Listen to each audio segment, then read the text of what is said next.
ভারত মনে হচ্ছে বাংলাদেশ স্পিনারদের বাড়তি সুবিধে দেবে না বলে উইকেটে ঘাস রেখেছে। এটা খুব ইন্টারেস্টিং যে বাংলাদেশের জন্য ভারত স্ট্র্যাটেজি চেঞ্জ করেছে।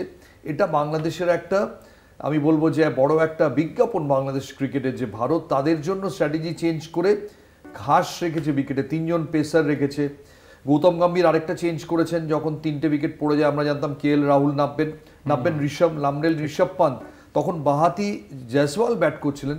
যশস্বী জয়সওয়ালের সঙ্গে বাহাতি ইউজুয়ালি এক্সপেক্ট করা উচিত ডানহাতি, কিন্তু এলেন বাহাতি। কিন্তু আমি একটা কথা বলবো যে খুব কুইকলি তোমার কাছে জিজ্ঞেস করবো যে ভারতীয় দলে এই যে দুজনকে দলীপ ট্রফি খেলতে বোর্ড বললো না খেললেও চলবে, একজন রোহিত শর্মা একজন বিরাট কোহলি, এদের অনভ্যাসটা চোখে পড়েছে।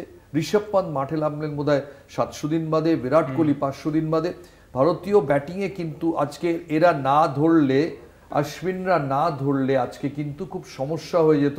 ভারতীয় ক্রিকেট অত্যন্ত বেইজ্জত অবস্থায় গৌতম গম্ভীরের প্রথম দিনে, তার রাজপাটের প্রথম দিনে খুব বেইজ্জত অবস্থায় বিশ্ব ক্রিকেটের সামনে ধরা দিত। এগ্রি করো? একেবারেই, একদম স্পট অন বলতেই হবে এখানে, কারণ রোহিত শর্মা এবং বিরাট কোহলি এই দুজনের দিকে নজর ছিল অবশ্যই, এবং অলরেডি বিসিসিআই সেক্রেটারি বলেছেন যে এই দুজনের কোনো বাধ্যবাধকতা নেই, তারা ঘরোয়া ক্রিকেট খেলতে পারেন কি পারবেন না সেটা তাদের স্বাধীনতা।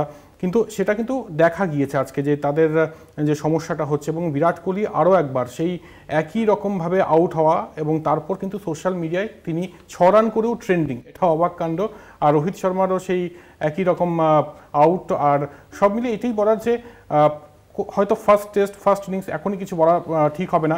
শুভমান গিলের 3 নম্বর পজিশনটা নিয়ে অনেকে প্রশ্ন করছেন, এটা আমার কাছে অনেকেই বলেছেন যে আপনাকে প্রশ্নটা করতে। শুভমান গিল ওপেনার হিসেবে যতটা স্বচ্ছন্দ, 3 নম্বর সব থেকে ভাইটাল পজিশন মনে করি, কারণ রাহুল দ্রাবিড়, চেতেশ্বর পূজারা এই পজিশনে খেলতেন। এই পজিশনে কি তিনি মিসফিট শুভমান গিল? বারবারই শুভমান গিল দেখা যাচ্ছে যে বিভিন্ন সময় 3 নম্বরে ব্যর্থ হচ্ছেন, কিন্তু সবে সিরিজ শুরু হয়েছে, তাকে সময় দেওয়া উচিত।